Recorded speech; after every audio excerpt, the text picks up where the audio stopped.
15-20 साल में पंजाब ने किसी भी शख्स से इतना प्यार किया हो। मैं आपका शुक्रिया शब्दों में बयान नहीं कर सकता, बस एक ही बात कह सकता हूं, आपके विश्वास को कभी टूटने नहीं दूंगा, आपके भरोसे को कभी टूटने नहीं दूंगा।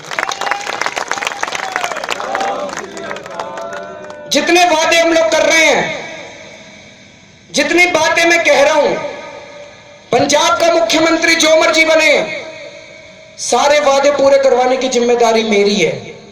जो भी मुख्यमंत्री बनेगा उससे मैं सारे वादे पूरे कराऊंगा। मेरे पे भरोसा रखना, मेरे पे विश्वास रखना।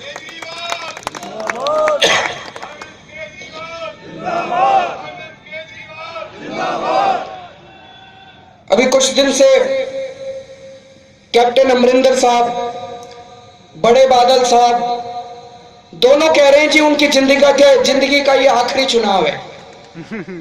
कैप्टन साहब भी कह रहे हैं उनकी जिंदगी का आखिरी चुनाव है, बड़े बादल साहब भी कह रहे हैं उनकी जिंदगी का आखिरी चुनाव है। जिसकी जिंदगी का आखिरी चुनाव हो उसको कभी वोट नहीं देनी चाहिए। वो आपके लिए नहीं काम करने आ रहा, वो अपने बुढ़ापे का इंतजाम करने आ रहा है।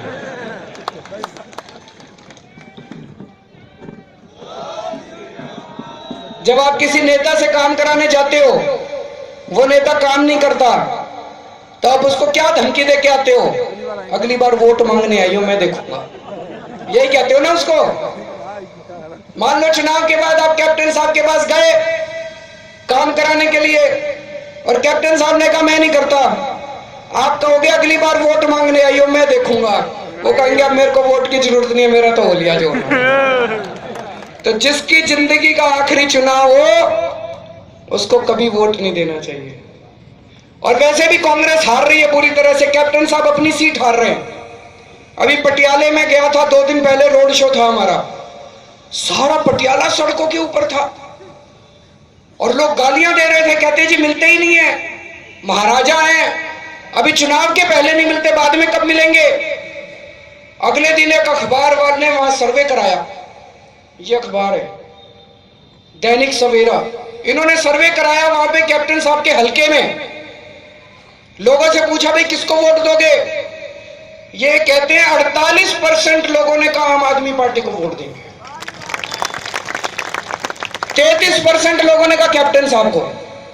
कैप्टन साहब अपनी सीट ही हार रहे हैं, अपने पटियाले हलके की सीट ही हार रहे हैं, तो कांग्रेस का तो बुरा हाल है।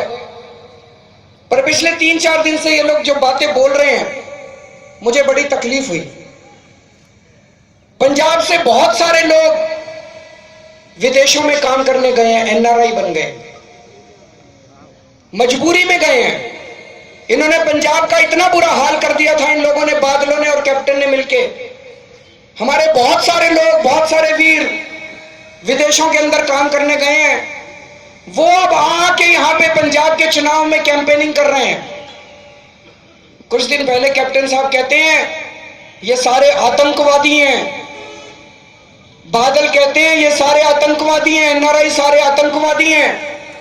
कैप्टन साहब कहते हैं जो अगर वापस नहीं गए, ये एनआरआई अगर वापस नहीं गए तो इनके माँ बाप के भोग में मैं पंजाब में नहीं आने दूंगा इनको।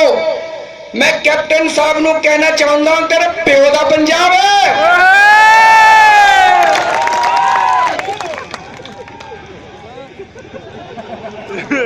कैप्टन साहब औकात में रहो। एक भी एनआरआई को अगर तुमने रोका तो हमसे बुरा कोई नहीं होगा, पंजाब की जनता देख लेगी फिर तुमको। सबको आतंकवादी कह रहे हैं, सारे एनआरआई आतंकवादी हैं।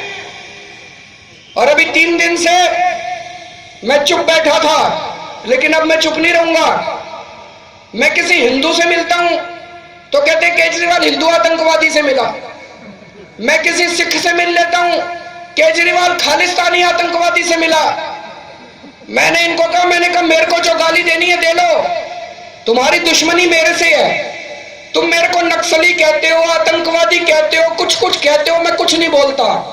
लेकिन अगर मेरे पंजाब के लोगों ने लोगों को तुमने कुछ कहा तो ईंट से ईंट बजा दूंगा, छोड़ूंगा नहीं तुम लोगों को। सारे पंजाब के लोग आतंकवादी हो गए, हिंदू सारे आतंकवादी हो गए, सिख सारे आतंकवादी हो गए।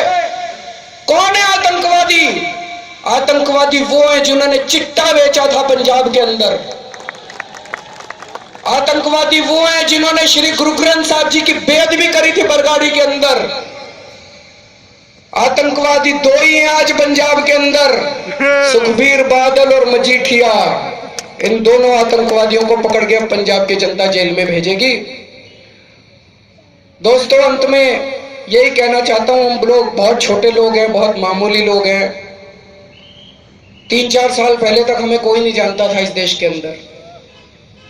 3 साल पहले आम आदमी पार्टी बनी, दिल्ली में 70 में से 67 सीट आ गई। 70 में से 67 सीट। आज तक भारत के इतिहास में किसी पार्टी की इतनी सीट नहीं आई। कैसे आ गई 70 में से 67 सीट? मैं कई बार बैठ के सोचता हूं, ये हमारी वजह से नहीं हुआ, हम तो बहुत छोटे लोग हैं। ये इंसान का काम हो ही नहीं सकता। 70 में से 67 सीट दुनिया के इतिहास में कभी नहीं आई। ये कुछ ना कुछ तो ऊपर वाले का करिश्मा है, वाहेगुरु जी का करिश्मा है, भगवान का करिश्मा है। एक कहावत भी है, जब जब पाप का घड़ा भर जाता है, ऊपर वाला अपनी झाड़ू चलाता है। ऊपर वाले ने झाड़ू चलानी शुरू कर दी। पहले दिल्ली के ऊपर अपनी झाड़ू चलाई, अब पंजाब के ऊपर अपनी झाड़ू चला रहा है। पंजाब में भी कैप्टन का और बादलों का पाप का घड़ा भर गया। अब सारे जने इकट्ठे हो जाओ, इस बार कुछ ना कुछ तो करिश्मा चल रहा है जी पंजाब के अंदर। जहां भी जाओ वहीं पे हजारों लोग इकट्ठे होते जा रहे हैं आम आदमी पार्टी के लिए, झाड़ू के लिए। किसी से पूछो, कोई कहता है झाड़ू पे बटन दबाना है। कुछ ना कुछ तो करिश्मा चल रहा है। इस बार अपने को 4 तारीख को सबको मिलकर ईमानदार पार्टी को वोट देना है, ईमानदार सरकार बनानी है। और 2 दिन रह गए। 2 दिन के अंदर अब सब लोगों को थोड़ी थोड़ी जिम्मेदारी लेके जानी पड़ेगी। अपने पिंड में जितने लोग हैं सबको घर घर जाके बोलो कि इस बार झाड़ू पे बटन दबाना है।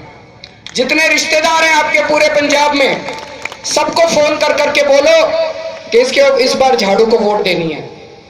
एक एक आदमी, आज हम सारे यहां से कसम खा के जाएंगे, एक एक आदमी कम से कम 50-50 लोगों को आम आदमी पार्टी को वोट देने के लिए तैयार करेगा। मंजूर है? बोलो सोनिहाल।